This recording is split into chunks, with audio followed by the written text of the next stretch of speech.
I was relegated to the lawn at my cousin's wedding. Not at a garden table with fancy place cards. Not even at a kid's table with paper napkins. They put me on a plastic folding chair beside the catering vans, where kitchen staff took their smoke breaks. That's how little I mattered to my family, until Major General Williams, my commander, walked up in full dress uniform and saluted me in front of everyone.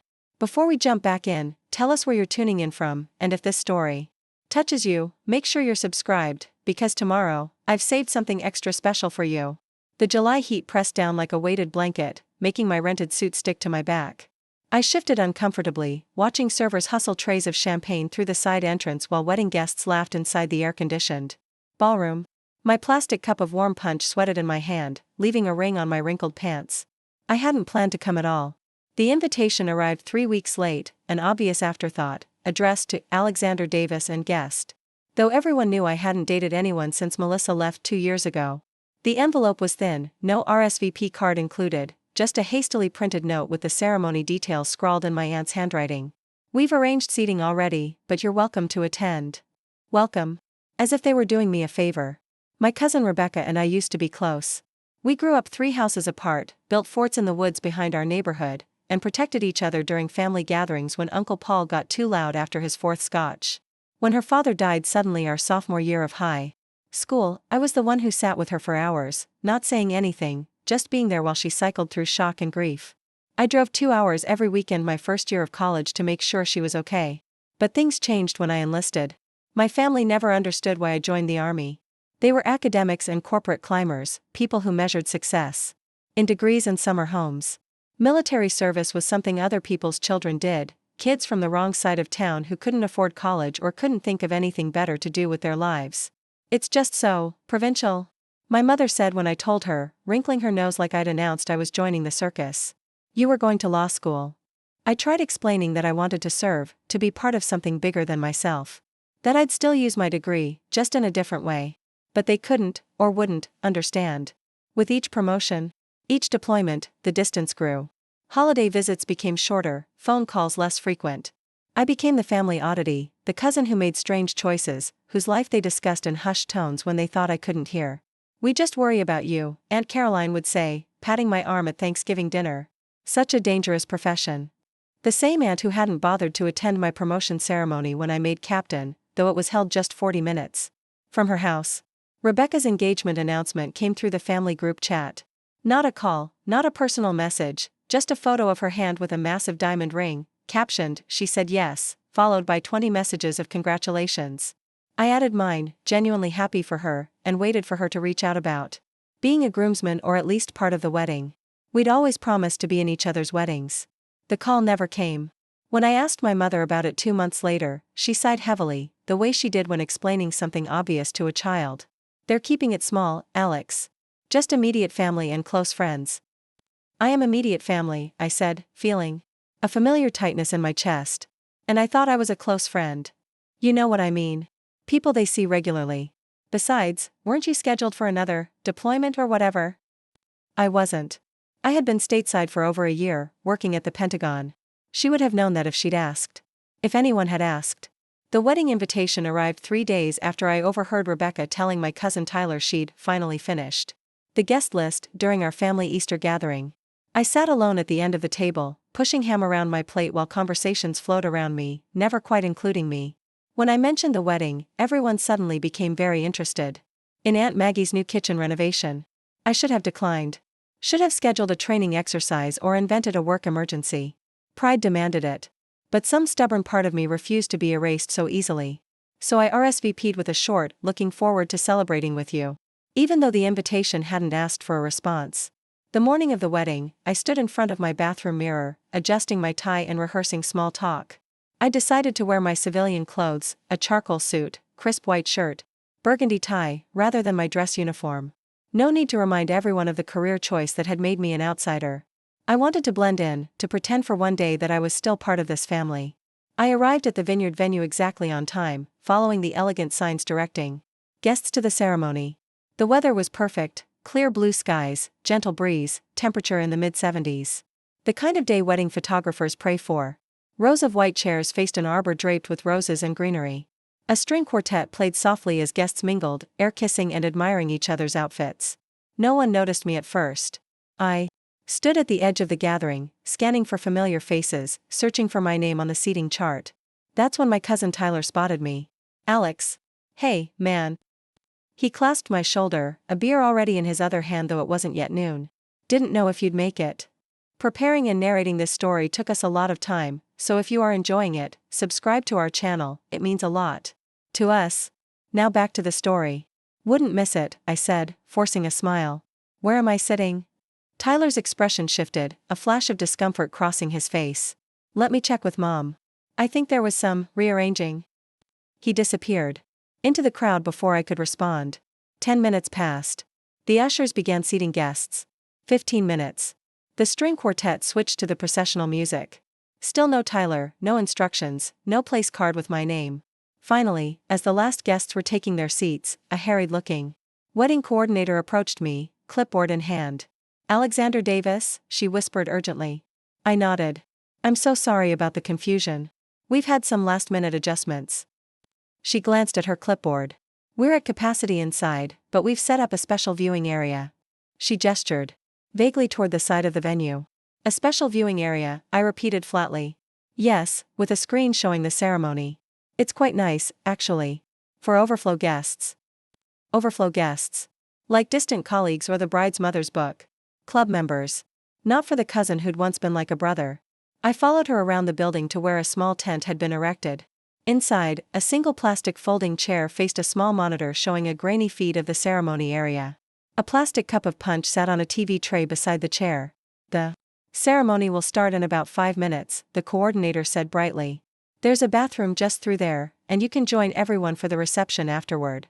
She patted my arm awkwardly. "Enjoy." I stood frozen as she hurried away, the reality of my situation sinking in. I'd been relegated to watching my cousin's wedding on a screen, alone, separated from everyone else. It wasn't an oversight or a mistake. It was a clear message: you don't belong with us. For a moment, I considered leaving, walking to my car and driving away, sending a generic congratulations text later and never mentioning that I'd been there at all. It would be easier, less humiliating. But something kept me rooted in place. The same stubborn pride that had made me come in the first place. I sat down in the plastic chair, straightened my tie, and watched as Rebecca appeared on the small screen, radiant in white, walking down the aisle on my uncle's arm. The ceremony was brief, traditional. I could barely make out the vows through the tinny speaker. When it ended, the screen went dark, and I sat alone in the tent, listening to the distant sound of applause and cheering. After 15 minutes, I stepped outside. Guests were now moving toward the reception area, a beautiful stone patio overlooking the vineyard's rolling hills. Round tables draped in white linen dotted the space, each with elaborate floral centerpieces and glittering place settings. I approached the bar, ordered a scotch, and scanned the seating chart. My name wasn't there. Of course it wasn't. "Alex." My mother spotted me, her smile too bright, too forced. She air-kissed my cheek, careful not to smudge her makeup. "You made it. Don't you look handsome?" "Where am I sitting, Mom?" I asked directly. Her eyes darted away. "Oh, well, there was a mix-up with the final count. Rebecca's new in-laws added some cousins at the last minute, and things got shuffled around." She gestured vaguely toward the lawn beyond the patio. "They've set up some additional seating over there. It's actually quite nice, better view of the vineyard." I followed her gaze to where 3 plastic folding tables had been placed on the grass, well away from the main reception. A handful of people sat there already, elderly relatives who appeared confused, a couple of teenagers playing on their phones, what looked like the photographer's assistant eating quickly between shots. "I see," I said quietly. My mother patted my arm. "Don't make a fuss, Alex. It's Rebecca's day." I watched her drift back to her table, front and center, of course, where my father was deep in conversation with the groom's father. My mother had always been skilled at prioritizing appearances over feelings, especially mine. With my scotch in hand, I made my way to the additional seating area. The plastic chair creaked as I sat down, placing my drink on the wobbly table. From here, I could see everything but was part of nothing. The perfect metaphor for my place in this family. "Are you the bride's cousin? The army guy?" An elderly woman with an elaborate purple hat peered at me from across the table. "Yes, ma'am. Captain Alexander Davis." "Thought so. You look like your grandfather." She nodded approvingly. "He was a Marine, you know. Korea."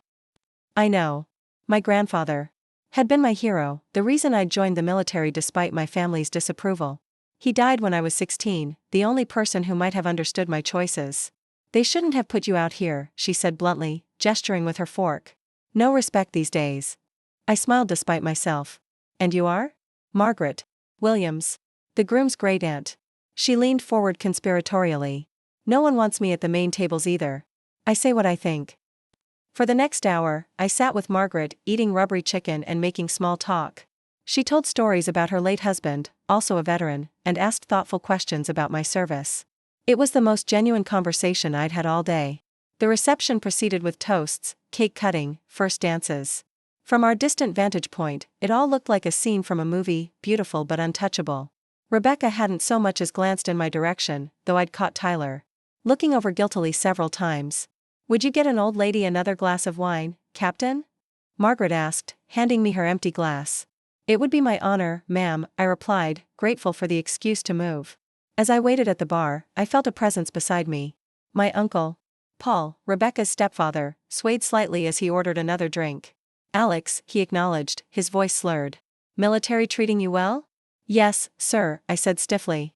Paul had never approved of me, even before I enlisted. He found my directness uncomfortable, my refusal to play family politics suspicious. Good, good. He knocked back half his fresh drink. You know, Rebecca wanted to invite you properly. In the wedding party and all that. I doubted that very much but said nothing. But then there was the issue of seating. He lowered his voice. Her new in-laws are very traditional. Military service isn't, well, it's not quite their thing. Wouldn't want any awkwardness. The implication was clear, my presence, my career, was something to be ashamed of, to hide away. I see, I said, taking Margaret's wine from the bartender. Excuse me. I had just returned to the table when a commotion near the entrance caught everyone's attention. A tall, distinguished man in full dress uniform was speaking with the wedding coordinator, who looked increasingly flustered. Major General David Williams. My commanding officer. The man who'd mentored me through 2 combat deployments and personally recommended me for my current Pentagon position. What was he doing here? The coordinator was clearly trying to explain something to him, gesturing toward the guest list, but the general was scanning the crowd, his posture straight, his expression determined. Then his eyes found me, and he smiled. Captain Davis. His voice carried across the reception, causing conversations to pause and heads to turn. I stood automatically, years of military discipline kicking in. Sir. The general strode purposefully through the reception area, navigating between tables with confidence, ignoring the curious stares. When he reached my table, he extended his hand. Captain, apologies for the intrusion. I was in the area for the Andrews conference and remembered you mentioned your cousin's wedding. He clasped my hand firmly. Thought I'd stop by and pay my respects. Before I could respond, Margaret gave a delighted gasp. David? David Williams? The general turned, his professional expression melting into surprise. Aunt Maggie? What on earth are you doing here? I'm related to the groom, you ridiculous man. What are you doing here? She struggled to her feet, and the general embraced her gently. You two know each other? I asked, bewildered. Margaret beamed. Know him? I changed his diapers. This is my grandnephew. The general laughed. Captain Davis is one of my finest officers, Aunt Maggie. Didn't realize you two were acquainted. We outcasts have to stick together, she said with a wink. By now, a small crowd had gathered around our table, watching the exchange with undisguised curiosity. I spotted my mother hovering at the edge, her expression a mix of confusion and alarm. General Williams, I said, suddenly understanding. You didn't need to come all this way, sir. He waved away my concern. Nonsense. When your aide mentioned you'd taken leave for a family wedding, I thought it would be a good opportunity to deliver this in person. He reached into his jacket and produced a small velvet box. Your Bronze Star was approved last week. I was going to wait for the formal ceremony, but... He shrugged. Some achievements shouldn't wait. A murmur went through the onlookers. My mother stepped forward involuntarily. Bronze Star, she echoed. The general turned to her. For exceptional service during the evacuation operation last year. Captain Davis personally secured the extraction of 23 civilians while under enemy fire. He faced me again, his expression solemn. The paperwork doesn't do it justice, but it's the least we can do. He opened the box, revealing. The metal nestled against dark velvet. Then, to my complete shock, he straightened and rendered a crisp, formal salute. "The nation thanks you for your service, Captain Davis," he said, his voice carrying across the now silent reception. Military protocol took over. I stood at attention and returned the salute, acutely aware of every eye on me, of the weight of the moment. The silence was broken by Margaret, who began to applaud. One by one, others joined in, hesitantly at first, then with growing enthusiasm. Even those who had no idea what was happening seemed caught up in the moment. Through the crowd, I caught Rebecca's eye. For the first time that day, she was actually looking at me, her expression unreadable. Beside her, her new husband whispered something in her ear, and she nodded slowly. The general turned to the gathered guests, projecting his voice with practiced ease. "I apologize for interrupting your celebration. I just couldn't pass up the opportunity to recognize one of America's finest." He clapped me on the shoulder. "Now, I believe there's a reception underway. Please, carry on."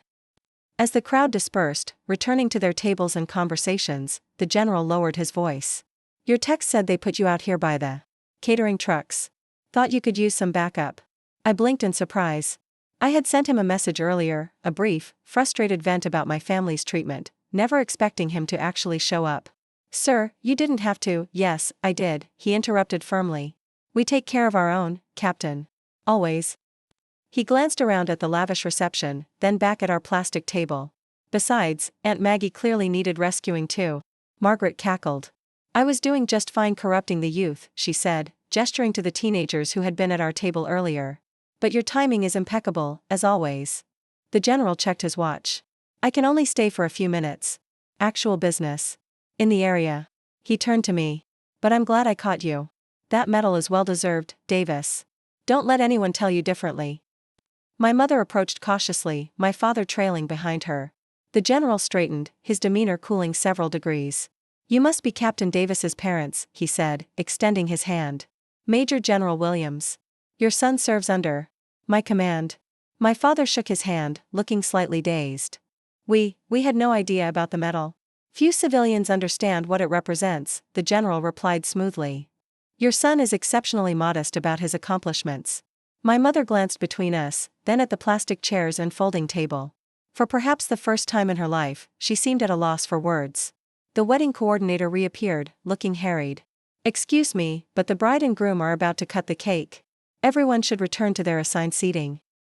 The general raised an eyebrow. "And where exactly is Captain Davis assigned?" The coordinator flushed. "Well, due to space limitations, I see," the general interrupted. He turned to me. "Captain, I believe I've taken enough of your time. Would you escort me out?" Relief flooded through me. An honorable exit. "Of course, sir."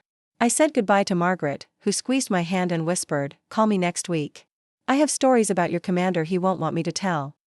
As the general and I walked away from the reception, I could feel eyes following us, my mother's, Rebecca's, others. For once, I didn't care what they thought. "Thank you, sir," I said quietly once we were out of earshot. "Not just for the medal, but for—" I gestured vaguely back toward the reception. "Sometimes family needs a reminder of who you really are," he said simply. He reached his car and paused, hand on the door. "The conference ends tomorrow. A few of us are having dinner at Morton's afterward. 7 o'clock. Consider it an order." I smiled, feeling lighter than I had all day. "Yes, sir." As he drove away, I stood for a moment in the parking lot, considering my options. I could return to the reception, endure more hours of subtle exclusion, maybe even confront Rebecca about her choices. I could sit through cake and dancing and pretend everything was fine. Or I could choose differently. I pulled out my phone and sent a quick text to Tyler, "Had to leave. Congratulate Rebecca for me." Then I got into my car and drove away from the vineyard, the metal box secure in my pocket, the afternoon sun warm on my face. I didn't go straight home. Instead, I drove to Arlington National Cemetery, where my grandfather was buried. I sat beside his headstone as the day faded into evening, telling him about the wedding, about the general, about the medal I'd never expected to receive. "They still don't understand," I said to the marble marker. "Maybe they never will." The cemetery was quiet, peaceful in the gathering dusk. A gentle breeze rustled through the thousands of white headstones stretching in perfect rows across the rolling hills. "But I think I'm okay with that now," I continued. "I found my place. It's just not with them." As if in answer, my phone buzzed with a text message. From Rebecca, "I'm sorry about today. Can we talk tomorrow?" I didn't respond. Tomorrow was soon enough for words. Tonight was for silence, for acceptance, for the quiet pride of standing My ground. The bronze star gleamed in the fading light as I opened the box one more time. Not for valor in combat, but for doing my job when it mattered most. For being exactly who I was meant to be, regardless of who understood. I closed the box and stood, brushing grass from my suit pants. Tomorrow would bring conversations and possibly reconciliations. But tonight belonged to me and the choices I'd made, the path I'd chosen despite my family's disapproval. As I walked back to my car through the gathering darkness, I felt strangely at peace. The wedding had shown me exactly where I stood with my family. The general's appearance had shown them exactly who I was. Both were truths I needed to accept. I spent the night at a hotel downtown. My apartment felt too empty, too quiet for the storm of emotions churning inside me. The hotel bar stayed open late, its dim lighting and anonymous comfort exactly what I needed. I nursed a single whiskey for hours, turning the velvet box over in my hands beneath the counter, occasionally opening it to glance at the metal nestled inside. By morning, my phone had 17 missed calls and 23 text messages. My mother, Rebecca, Tyler, even my father, who typically communicated through my mother rather than directly. I ignored them all, ordered room service breakfast, and watched the Sunday morning news with the sound muted. It wasn't until noon that I finally read the messages. They followed a predictable pattern: shock, defensiveness, then awkward attempts at reconciliation. From my mother, "That was quite a scene yesterday. Call me when you can." From Tyler, "Dude, where did you go? Everyone's talking about your general showing up. Pretty epic exit." From Rebecca, "I'm so sorry about yesterday. I had no idea they put you out there. Can we please talk?" The last one was the only one that gave me pause. Had she really not known? It seemed impossible that the bride would be unaware of seating arrangements at her own wedding. Then again, Rebecca had always been willing to defer to stronger personalities. Particularly her mother and stepfather. I showered, dressed in jeans and a casual button-down, and checked out of the hotel. Instead of heading home, I drove to the National Mall. Sunday morning was quiet, just a few tourists and joggers braving the summer heat. I found a bench near the Washington Monument and sat, watching a family fly a kite in the open space, the children laughing as the bright triangle danced against the blue sky. My phone rang again. Rebecca. After a moment's hesitation, I answered. "Alex?" Her voice was tentative, almost fearful. "Hey, Becca." I hadn't called her that since high school. "Where are you? Are you okay?" "I'm fine. Just needed some space." A pause. "I understand. Listen, about yesterday. I had no idea they seated you outside. Mom and Paul handled all the arrangements while we were in Cabo. When I saw you weren't at any of the tables, I asked Tyler where you were, but by then your general had already arrived and..." She trailed off. I said nothing, letting the silence stretch between us. "I'm so sorry," she finally continued. "It was horrible of them. Horrible of me for not checking. I just got so caught up in everything." "You've been caught up for a while now, Becca," I said quietly. 2 years, at least." Another pause. "I know." Her voice was small. "After you enlisted, everyone just, I don't know, started acting like you'd made this huge mistake. Like we shouldn't encourage it by talking about it. And then you were deployed, and it was scary, and no one wanted to think about what that meant. So instead you all decided to pretend I didn't exist?" "No. Not exactly. We just drifted. And then it got easier to keep drifting than to figure out how to come back." She took a deep breath. "But that's no excuse. Not for any of it. Especially not for yesterday." I watched the kite dip and soar, the father calling instructions to his children. "What did you want to talk to me about, Rebecca?" "I want to make it right. Somehow. I know it won't be easy, but you're my cousin. You were my best friend once. I miss that.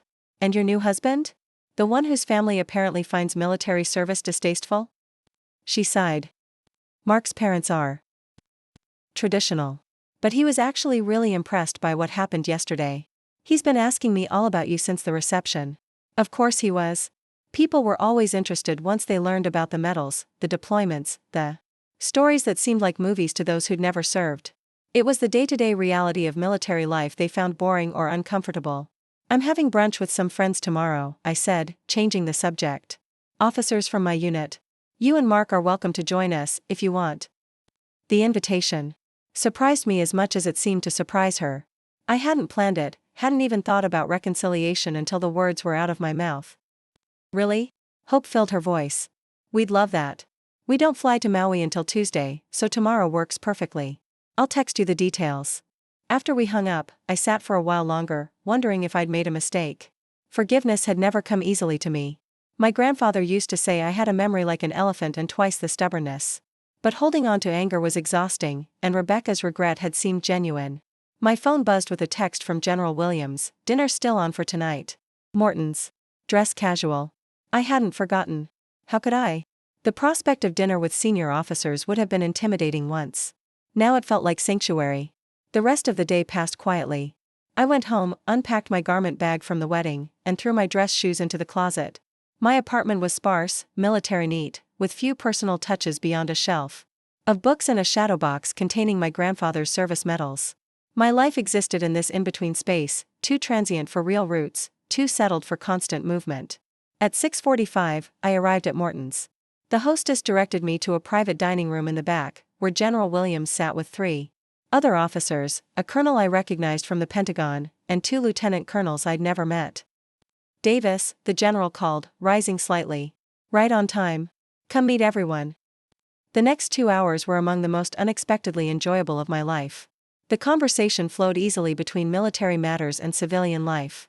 The general's wife joined us halfway through dinner, a formidable woman with a quick wit who teased her husband mercilessly about his golf game. No one asked about the wedding, though I assumed the general had filled them in on at least some of the details. It wasn't until dessert that the colonel addressed me directly. "The general tells me you've been considering your options for the next phase of your career." I shot Williams a surprised look. I hadn't realized my casual comments about future plans had registered. "I've been weighing possibilities," I said carefully. "My current posting ends in 8 months. The colonel nodded. "I'm heading up a new joint task force. Intelligence integration, diplomatic liaison work. Based out of Brussels, with significant travel. I need a senior captain with both field experience and strategic thinking." He slid a business card across the table. "If you're interested, call my office this week. We can discuss details." I took the card, speechless. Brussels. Europe. A whole ocean away from family complications and a chance to work on something genuinely meaningful. "Don't look so shocked, Davis," General Williams said with a chuckle. "Good officers get noticed. That's how the system is supposed to work." After dinner, as we were leaving, the general's wife pulled me aside. "David told me about yesterday," she said quietly. "Family can be the greatest support or the deepest wound. Sometimes both at once." She squeezed my arm gently. "Choose your tribe carefully, Captain. Blood is just biology. Loyalty is a choice." I drove home with her words echoing in my mind. Choose your tribe. Wasn't that what I'd been doing since I enlisted? Finding people who valued the same things I did: duty, integrity, service. People who saw worth in the path I'd chosen.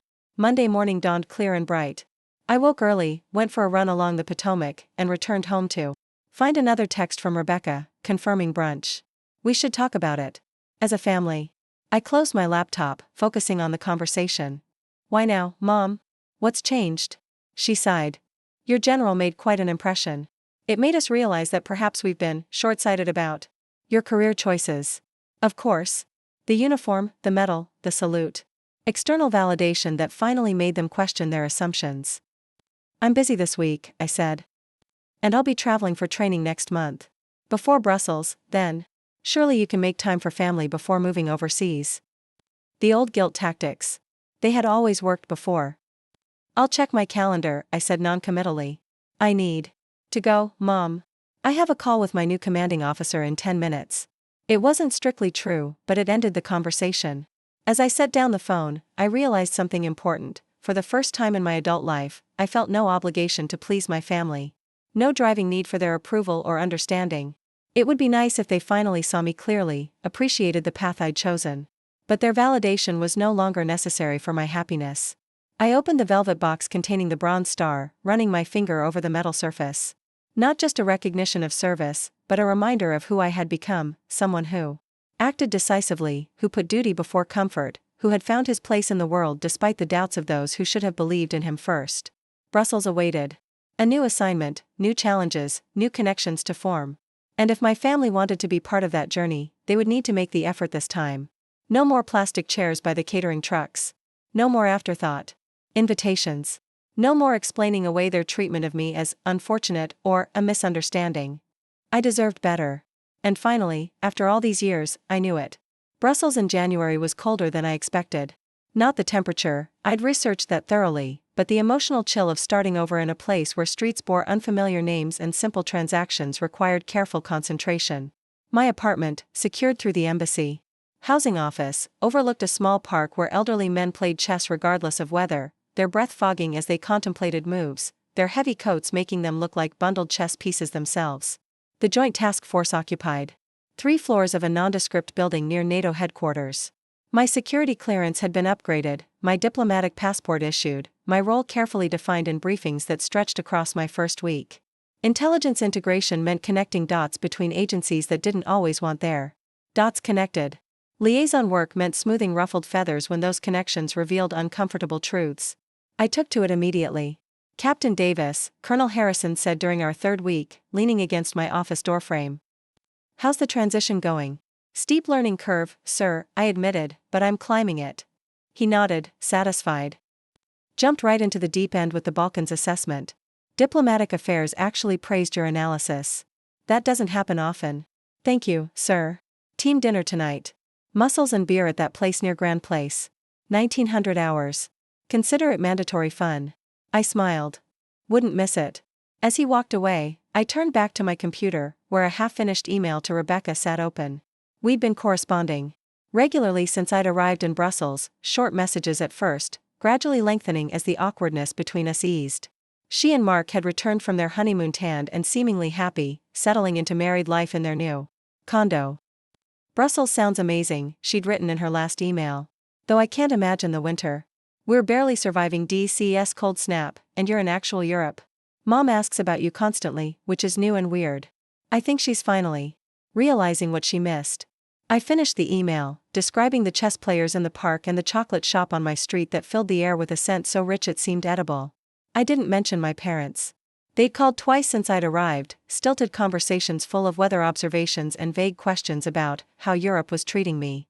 The facade of interest without the substance of connection. The team dinner was exactly what I needed after 3 weeks of intensive work. 8 of us around a large table in a restaurant with low ceilings and walls covered in vintage beer advertisements. My colleagues were a mix of military and civilian intelligence specialists, all experienced, all sharp-minded. Major Lisa Chen, our cyber warfare expert, had just finished describing her daughter's first piano recital when Colonel Harrison raised his glass. "To the newest member of our dysfunctional family," he said, nodding toward me, "who has somehow managed to make the State Department actually read our reports." Laughter rippled around the table. I raised my own glass, oddly touched by the inclusion, the easy camaraderie that had developed so quickly. "Speaking of family," Lisa said, turning to me, "any visitors lined up yet?" "My parents already booked tickets for spring break. Can't pass up free lodging in Europe." "Not yet," I said lightly. "Still getting settled." "Well, when they come, bring them here," she insisted. "Best mussels in Brussels." I nodded, not bothering to explain that my family was unlikely to visit. That bridge still felt too fragile to bear weight. February passed in a blur of work and gradual adjustment to my new life. I joined a gym, found a favorite cafe, learned enough French to navigate basic conversations. On weekends, I explored the city, sometimes alone, sometimes with colleagues. Brussels revealed itself slowly, a city of contrasts, where medieval buildings stood alongside modern glass structures, where multiple languages mingled on every street corner. In March, an unexpected email arrived from Margaret Williams, the general's great-aunt who had shared my exile at the wedding. She'd gotten my address from her grandnephew and wrote a chatty, delightful message about her bridge club victories and her upcoming 80th birthday trip to London.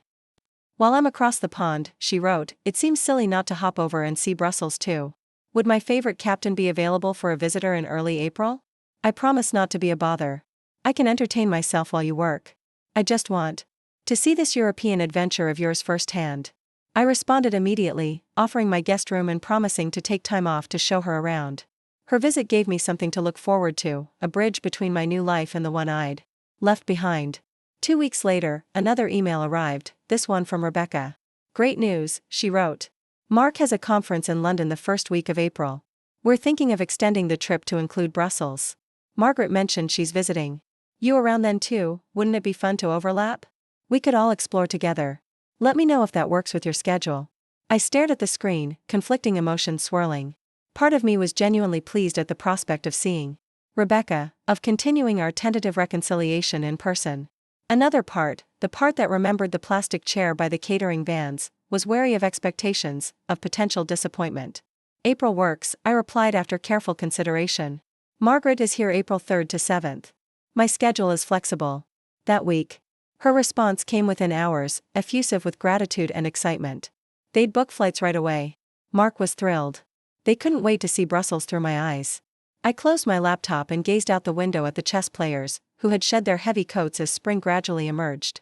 One move at a time, I thought. That's how the game progressed. One calculated move, then wait to see how the board changed. In response. Family visiting? Colonel Harrison asked the next day, noticing the calendar notification on my computer during a briefing. Yes, sir. Early April. He nodded approvingly. Good. All work and no play makes for burnt-out officers. Take some extra days if you need them. As April approached, I found myself increasingly anxious about the impending visits. I deep-cleaned my apartment, researched tourist activities, mapped out restaurants that would impress without being pretentious. I wanted everything to be perfect, though I couldn't articulate exactly why it mattered so much. Margaret arrived first, a whirlwind of energy despite the transatlantic flight. At 79, she moved with the confidence of someone who had long ago stopped caring what others thought of her. She hugged me fiercely at the airport, then held me at arm's length to inspect me. Brussels agrees with you, Captain, she declared. You look 10 years younger than you did at that dreadful wedding. I laughed, taking her carry-on bag. It's been less than a year, Margaret. Time is relative, especially at my age. She linked her arm through mine as we walked toward the exit. Now tell me everything about this mysterious job of yours. The parts you can share with an old lady with no security clearance, anyway. Having Margaret in my apartment transformed it from a space where I lived to a home. She exclaimed over the view of the park, pronounced my kitchen serviceable but lacking proper tea, and immediately rearranged the guest room to her liking. By dinner, she had charmed the owner of the neighborhood restaurant I'd chosen, who brought us complimentary aperitifs and insisted we try his grandmother's secret recipe for carbonade flamanda. I've always found, Margaret said as we walked home under streetlights, that life improves dramatically when you stop waiting for people's approval and just get on with the business of living authentically. You seem to have figured that out since I saw you last. I glanced at her, surprised by the observation. I'm not sure I've figured anything out. Nonsense. The young man I met at that wedding was still wounded by his family's rejection, still seeking their understanding. The man walking beside me now has built a life that doesn't depend on their validation. Her perception was unsettling in its accuracy. Is it that obvious? Only to someone who's walked a similar path. She patted my arm. My family never understood my choices either. Marrying a military man, following him to bases around the world, prioritizing his career over the conventional life my parents had planned for me. They came around eventually, but by then I'd stopped needing them to. The next day, I took Margaret to the Grand Place, where she pronounced the ornate guild houses gloriously excessive, and to the Magritte Museum, which she explored with the focused attention of someone half her age. We were enjoying waffles at an outdoor cafe when my phone buzzed with a message from Rebecca. They had landed at Brussels airport and would be at their hotel within the hour. Nervous? Margaret asked, noting my expression. No, I said automatically, then amended, maybe a little. Perfectly natural. Family relationships are complex, especially when they're in the process of repair. What if they can't be repaired? She considered this, dabbing at her lips with a napkin. Then you'll know. And knowing is always better than wondering, isn't it? Rebecca and Mark's hotel was near the European Parliament, a sleek modern building with a minimalist lobby. They were waiting when Margaret and I arrived, Rebecca immediately rushing forward to hug me, then Margaret. This is surreal, she said, beaming. My two favorite wedding rebels together in Brussels. Mark shook my hand warmly. The city looks amazing from what we've seen so far. Thanks for making time for us during your work week. I took a few days off, I explained. Thought I could play tour guide. Perfect. Rebecca clapped her hands together. Where do we start? The next 3 days passed in a whirlwind of sightseeing, long meals, and surprisingly easy conversation. Rebecca was more relaxed away from the family pressures that had always seemed to constrain her. Mark revealed himself to be thoughtful and engaging, with a self-deprecating humor I hadn't noticed during our brunch. Margaret watched our interactions with the benevolent interest of an anthropologist observing a fascinating cultural exchange.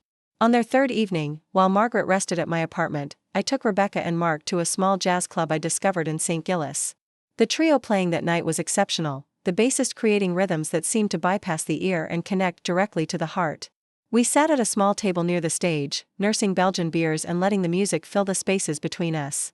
During a break between sets, Mark excused himself to make a phone call about his conference presentation the following day. Rebecca watched him go, then turned to me, her expression suddenly serious. "I need to tell you something," she said, leaning closer to be heard over the ambient noise. "Something important." I tensed involuntarily, old defenses rising. "What is it?" "I'm pregnant." The words hung between us, unexpected and transformative. I stared at her, processing. Wow, Rebecca. Congratulations." She smiled, eyes bright. "It's early still. Just past the first trimester. We haven't told the family yet, well, except Mom, because she guessed somehow. But I wanted you to know." "I'm honored," I said, meaning it. "When are you due?" "September." She twisted her napkin nervously. "And that's related to what I really wanted to talk about." "I'm listening." Mark and I, we want you to be the godfather." I blinked, genuinely stunned. "Me?" "Yes, you." She reached across the table, taking my hand. "Alex, I know we have years of distance to overcome. I know one visit to Brussels doesn't erase everything that happened. But you were once the most important person in my life, and I want you to be important in my child's life too." I struggled to find words, emotions colliding like weather fronts inside me. "Rebecca, I live in Europe now. Being a godfather is a serious responsibility. It's not just a title." "I know that. We both do."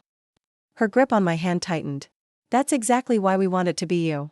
Because you understand responsibility and commitment in ways most people don't. Because you've always stood by your principles, even when it was hard. Because despite everything, you've never been bitter or vindictive, just honest." The bassist returned to the stage, testing his instrument with a few low notes that vibrated through the floorboards. "Think about it," Rebecca said, releasing my hand as Mark returned to the table. "You don't have to answer now." The music resumed, filling the club with sound that seemed to match my internal turbulence, complex, layered, searching for resolution. Later that night, after dropping them at their hotel, I walked through the quiet streets of Brussels, trying to sort through my thoughts. Being asked to be a godfather wasn't just about religious ceremony or legal guardianship, it was Rebecca's way of saying she wanted me back in the family fold permanently, woven into the fabric of the next generation. Did I want that? After working so hard to build a life independent of family expectations and judgments, was I ready to reconnect in such a fundamental way? When I reached my apartment, Margaret was still awake, reading in the living room with a cup of tea. "Good evening out?" she asked, setting aside her book. I sank into the armchair opposite her. "Rebecca's pregnant. They want me to be the godfather." Margaret's eyebrows rose, but she didn't seem particularly surprised. "And how do you feel about that?" "Confused. Honored. Wary." I rubbed my face. "I don't know. May I offer an observation?" When I nodded, she continued, "Sometimes the universe offers us exactly what we need in the guise of what we think we don't want." "Meaning?"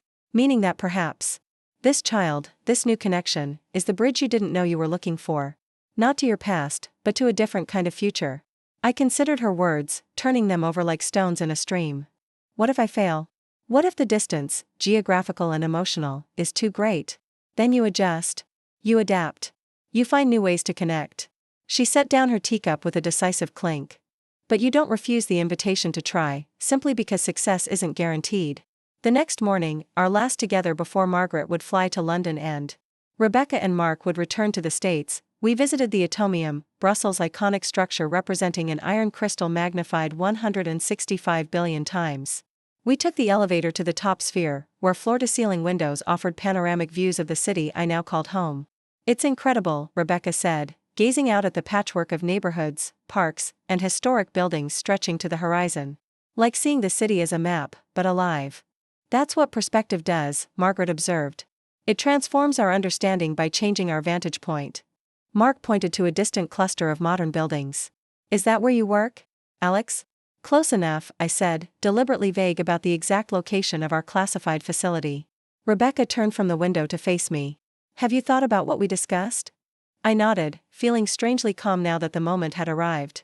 "I'd be honored to be your child's godfather." Her face lit with joy, and she hugged me impulsively. "Really? You mean it?" "I do. But with a condition." She pulled back, looking at me questioningly. "This is a two-way commitment," I said. "I'll be present in your child's life, visits, video calls, birthdays, whatever it takes. But you have to be equally committed to maintaining our connection. No more drifting apart because it's easier or because someone else disapproves." Rebecca nodded solemnly. "I promise. No more taking the easy way out." Mark stepped forward, extending his hand. We both promise. Family is what you build and maintain, not just what you're born into. As we shook hands, I caught Margaret's approving smile from the corner of my eye. She gave me a subtle thumbs up, then turned back to the view, allowing us our moment. Later, as we walked through a Springbright park toward a restaurant Margaret had selected for our farewell lunch, Rebecca fell into step beside me, slightly behind Mark and Margaret. There's something else you should know, she said quietly. Mom and Dad are selling the house. I glanced at her, surprised. The family home had been a constant for decades. Why? It's too big for them now. And she hesitated. I think they're finally facing some hard truths about their choices. About how they treated you, specifically. What makes you say that? Mom found your Bronze Star citation online. Read about what you actually did to earn it. She called me crying, Alex, actually crying. I've never heard her like that.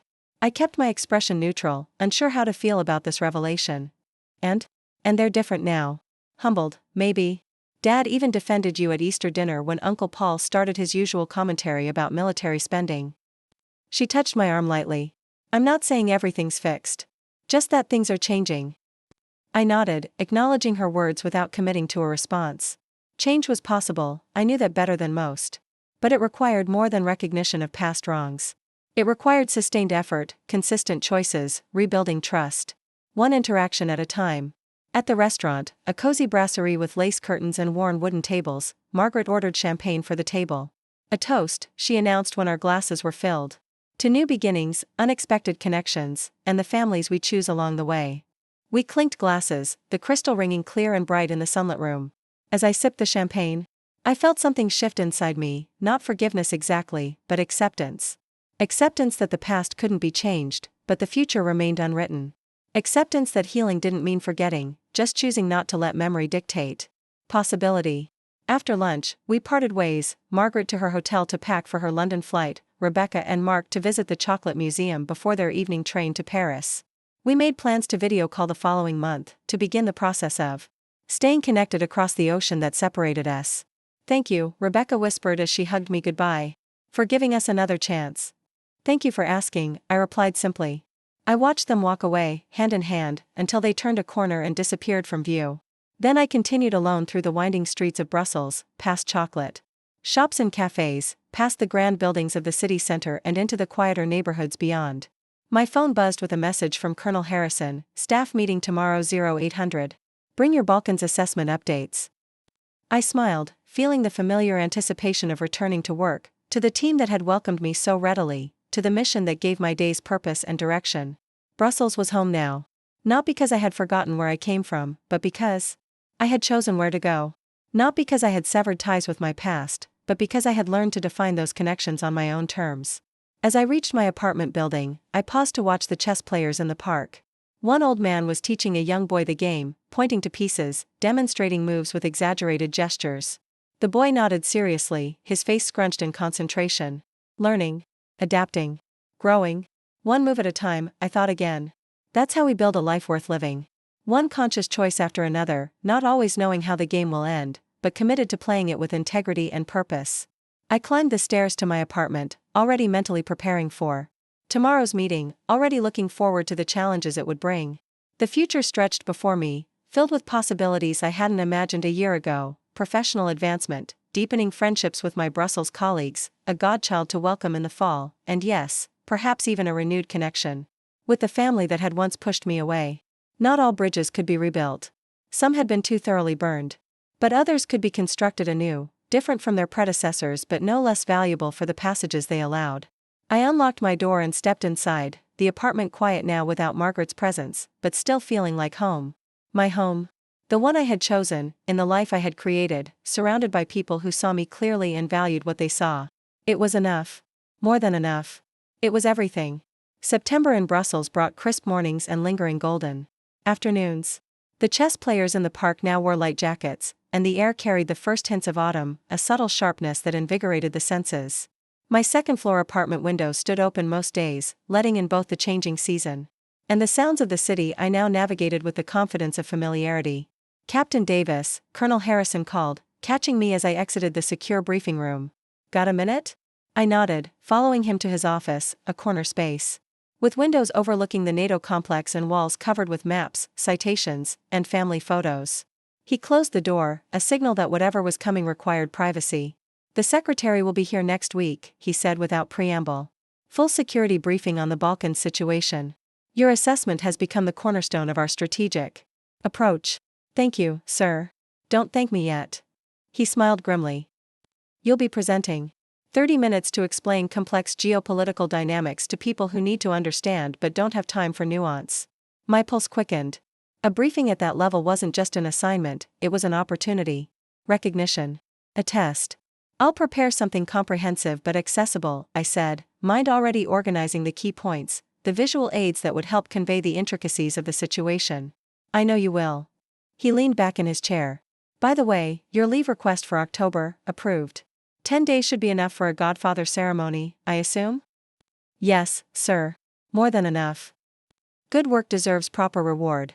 Speaking of which, he opened his desk drawer and withdrew a small box, sliding it across the desk. "These came in while you were at the NATO conference." I opened the box to find silver oak leaves, the insignia of a major. My promotion had been approved months ago, but the ceremony wasn't scheduled until December. "The actual ceremony still stands," Colonel Harrison said, reading my confusion. "But I thought you might want these for your dress uniform when you head back to the States next month. First time your family will see you since the transfer, right?" "Yes, sir." I closed the box carefully. "Thank you." He waved away my gratitude. "Earned, not given."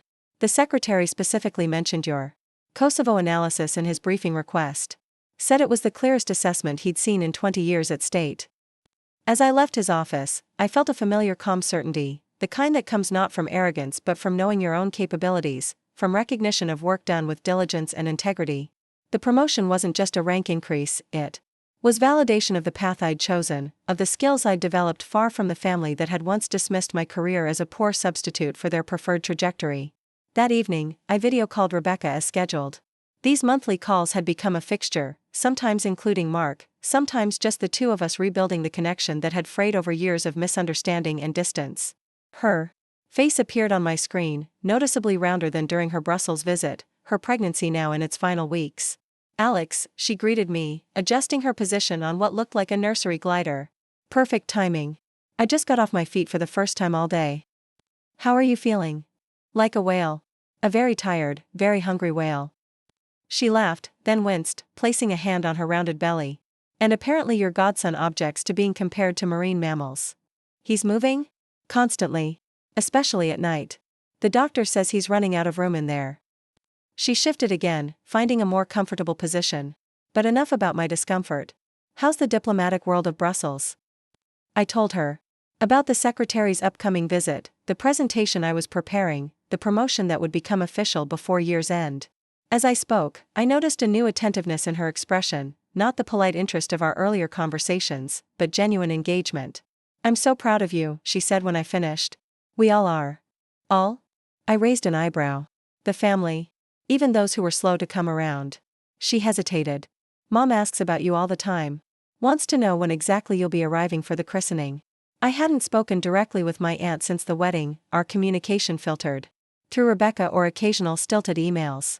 The christening would be our first face-to-face meeting since the day General Williams had appeared to disrupt their carefully orchestrated family narrative. "October 15th, I confirmed. Landing at JFK at 4:30, then driving up. The ceremony is the 17th, right?" "Yes, at St. Michael's. Small gathering, just immediate family and a few close friends." She paused. "And Mom wants to host dinner the night before at their new place." The new place, a downsized condominium closer to the city, purchased after they sold the family home where Rebecca and I had grown up. I'd seen photos but had trouble imagining my aunt and uncle in the sleek, modern space so different from the colonial house that had been their pride for decades. "Sounds fine," I said, surprising myself with how little the prospect of facing them bothered me now. "Is there anything special I need to bring or prepare for the ceremony?" "Just yourself." Her smile softened. "And maybe an open heart. Things have changed, Alex. People have changed." After we said goodbye, I stood by the open window, watching darkness settle over the park, thinking about change, how we resist it, fear it, then suddenly find ourselves transformed by it, often without noticing the exact moment of transition. I had changed. My family had changed. The question was whether those parallel evolutions could now intersect in ways that healed rather than harmed. The next weeks passed in a blur of preparation, both for the secretary's briefing and my return to the States. The presentation consumed my days, every slide scrutinized, every data point verified, every conclusion tested against alternative interpretations. At night, I researched godparent responsibilities, traditional gifts, appropriate attire. Both tasks demanded precision, attention to detail, respect for tradition while allowing for necessary innovation. The secretary's visit came and went. My presentation received the highest praise, refreshingly clear, strategically sound. Exactly what we needed. Colonel Harrison clapped my shoulder afterward, his version of effusive congratulation. My team members nodded with quiet pride, our collective work recognized at the highest levels. 2 days before my scheduled departure for New York, Rebecca called outside our regular schedule, her face appearing on my screen pale and drawn despite her smile. "Just wanted to let you know," she said, her voice slightly breathless, "your godson decided not to wait for his official due date. James Alexander Whitman was born this morning at 6:42. "Rebecca!" I exclaimed, genuine joy surging through me. "Congratulations! Is everyone okay? How's Mark holding up?"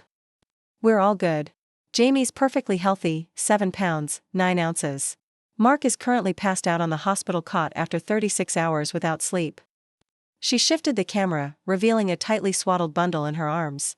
"Want to meet him?" The tiny face that came into view was scrunched and red, with a surprising amount of dark hair plastered to his head. One miniature hand had escaped.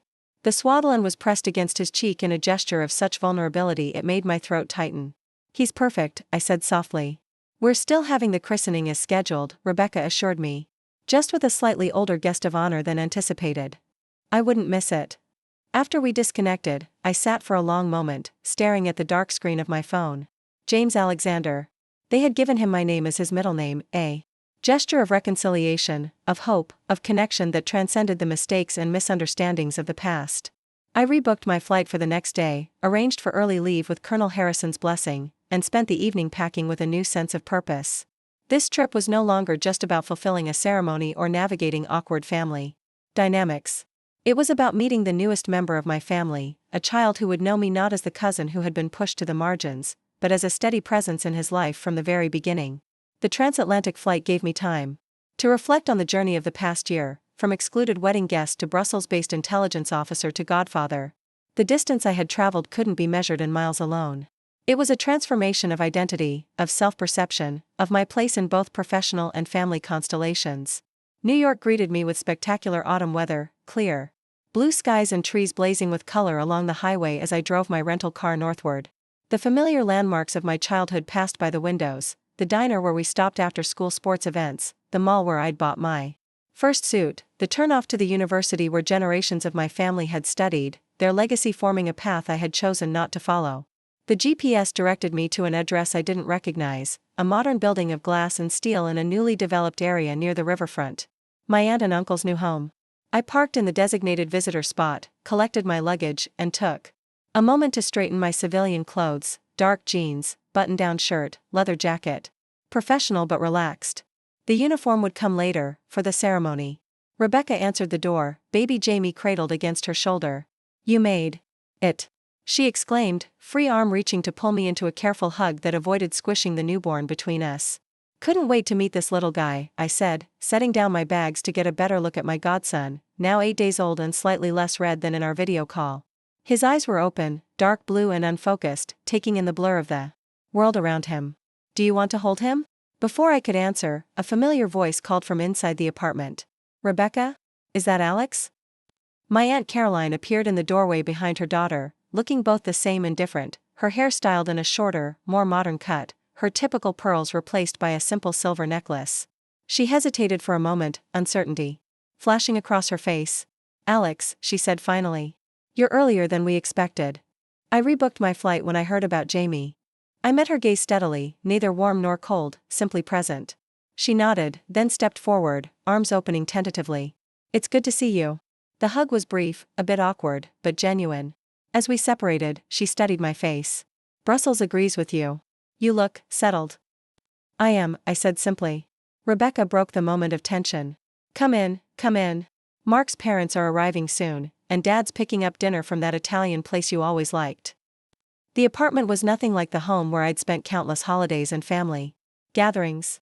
Open concept, minimalist furniture, large windows overlooking the river. No antiques, no heavy draperies, no wallpaper. It was as if my aunt and uncle had shed their former selves along with their former address.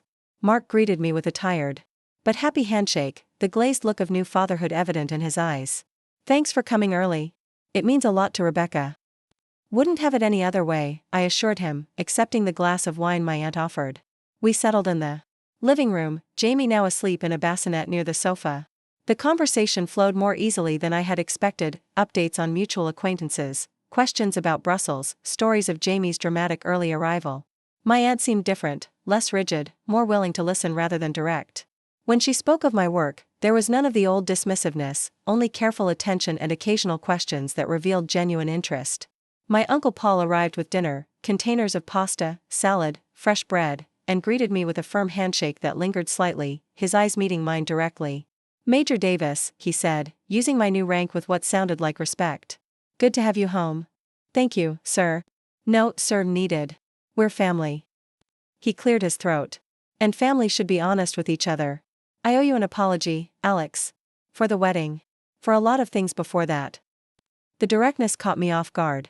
Paul had never been one for emotional conversations or admissions of fault.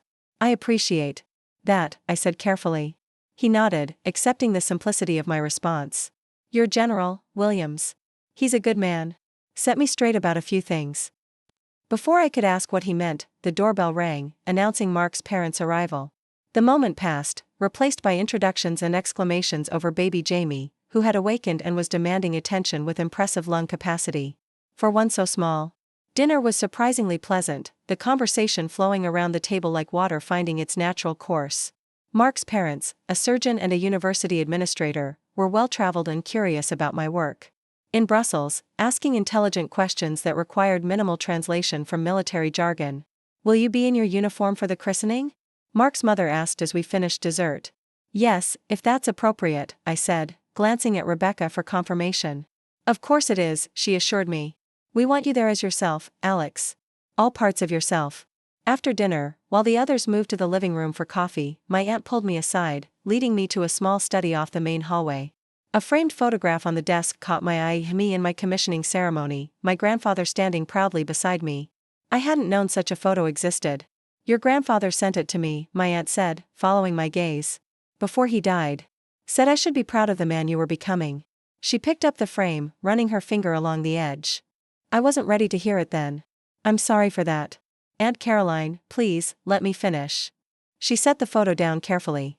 After your general showed up at the wedding, after we saw how respected you were, it started a conversation. About choices. About paths not taken. She met my eyes directly.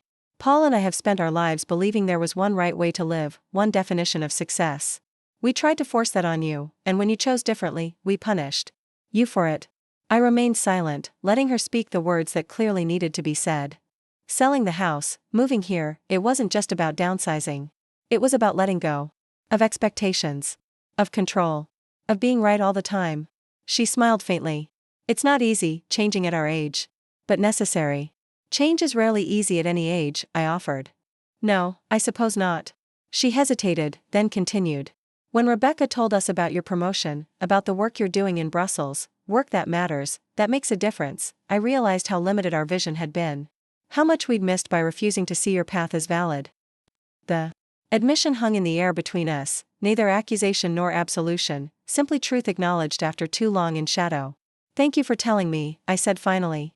Thank you for listening. She touched my arm lightly. And for being here, for Jamie. For giving our family another chance. When we rejoined the others, the conversation had turned to the christening. Details, timing, participants, the small reception afterward. I sat beside Rebecca on the sofa, watching as she expertly changed Jamie's diaper while continuing to discuss flower arrangements with Mark's mother. Want to hold him now, she asked when she'd finished, lifting the swaddled infant. This time I nodded, accepting the tiny bundle with careful hands. Jamie looked up at me with unfocused eyes, his expression solemn as if contemplating this new face in his universe. I spoke to him softly, introducing myself, promising to tell him stories of Brussels and chess players and the world beyond the one he currently knew. You're a natural, Mark commented, watching us from across the room. Military precision, I joked. Good for babies and international crises alike. As the evening wound down, Rebecca showed me to the guest room, a space clearly prepared with thought, the bedside lamp already lit, fresh towels folded on the dresser. "I'm so glad you're here," she said, lingering in the doorway. "It feels right, having you home for this." "It feels right being here," I admitted, surprising myself with the truth of it. After she left, I unpacked my garment bag, hanging my dress uniform in the closet with care. The silver oak leaves gleamed on the epaulets, catching the light as I smoothed the fabric. Not a costume or a uniform of rejection, but a symbol of the path I'd chosen, the person I'd become. Tomorrow, I would wear it with pride as I stood beside Jamie, accepting the responsibility of guiding him through life's complexities. The christening morning dawned bright and clear, sunlight streaming through stained glass windows as we gathered in the small stone church.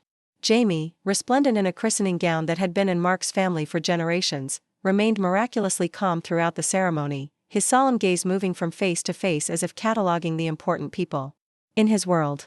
I stood tall in my uniform, the weight of new responsibility sitting comfortably on my shoulders beside the silver oak leaves. When the priest asked if I would support this child in his life of faith, help guide his steps in the world, I answered. With clear conviction, I will. The words were more than ceremony. They were promise, to Jamie, to Rebecca, to myself. A commitment to presence, to connection, to being the kind of person worth emulating. As I held him briefly during the blessing, feeling his solid weight against my chest, I silently added my own vow, to help him find his authentic path, whatever that might be. To stand beside him when others might turn away. To show him that family could be both birthright and choice. The reception afterward was held in the church hall, nothing elaborate, just cake and champagne and the warm buzz of conversation.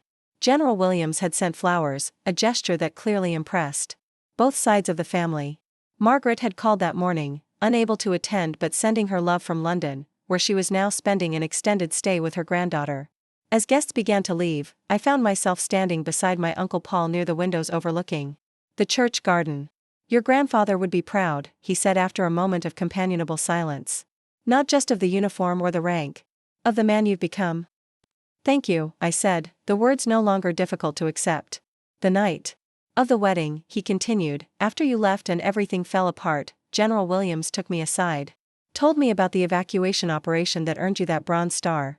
Said I had no idea what kind of man you were, and that was my loss." He shook his head slowly. He was right. Before I could respond, Rebecca approached, Jamie sleeping peacefully in her arms despite the noise around us. "There's my two favorite men," she said softly. "Three, counting this little one." The moment crystallized in my mind, standing in uniform beside the family that had once relegated me to the margins, now welcomed at the center. Not because I had changed to meet their expectations, but because I had remained true to my own path until they could recognize its value. Later that evening, as the autumn sun set in spectacular oranges and golds, I sat on the balcony of my aunt and uncle's new apartment, Jamie asleep on my chest, his tiny heart beating against mine. Rebecca joined me, offering a glass of whiskey from her father's collection. "To new beginnings," she said, raising her own glass. "And second chances," I added. We sipped in companionable silence, watching the light fade over the river, the first stars appearing in the darkening sky. "Will you come back for Christmas?" she asked eventually. "Everyone would love to have you here." I considered the question, weighing commitments, possibilities, desires. "I'll try. The schedule gets complicated around the holidays, but I'll do my best." She nodded, understanding the constraints of my position without resentment. "And maybe next summer we could bring Jamie to visit you in Brussels. His first international adventure." "I'd like that," I said, meaning it. "The chess player's in the park would love to meet him." As night fell completely, wrapping the world in gentle darkness, I felt a sense of completion that had nothing to do with perfection and everything to do with acceptance. The journey from wedding outcast to honored godfather hadn't erased the past, but it had transformed it, from wound to wisdom, from rejection to reconnection. Brussels awaited my return, the work that challenged me, the colleagues who respected me, the life I had built brick by brick through my own choices.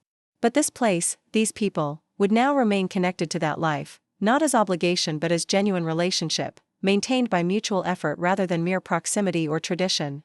Jamie stirred against my chest, making the small noises of a dreaming infant.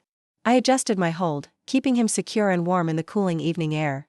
In that moment, I understood something essential about legacy. It wasn't what others handed down to you, but what you chose to preserve and pass on.